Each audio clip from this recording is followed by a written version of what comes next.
Pada malam pergantian tahun nanti, Taman Kota Batu Raja yang biasanya digunakan masyarakat untuk berkumpul akan ditutup untuk kendaraan roda 2 dan juga roda 4.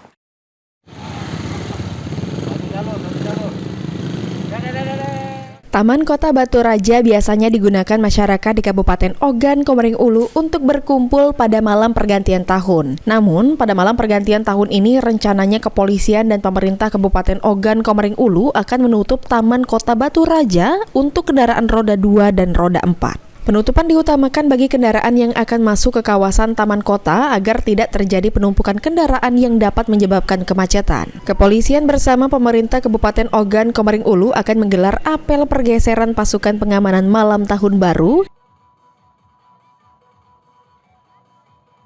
dan melakukan rekayasa lalu lintas di sekitar Taman Kota Batu Raja seperti tahun sebelumnya. Rencananya, jalan menuju Taman Kota akan dialihkan ke jalan lain sehingga jalan sekitar Taman Kota tidak ada kendaraan mulai pukul 20.00 waktu Indonesia Barat. Para pedagang juga dihimbau untuk berjualan tak sampai larut malam. Ari Pranika, PAL TV.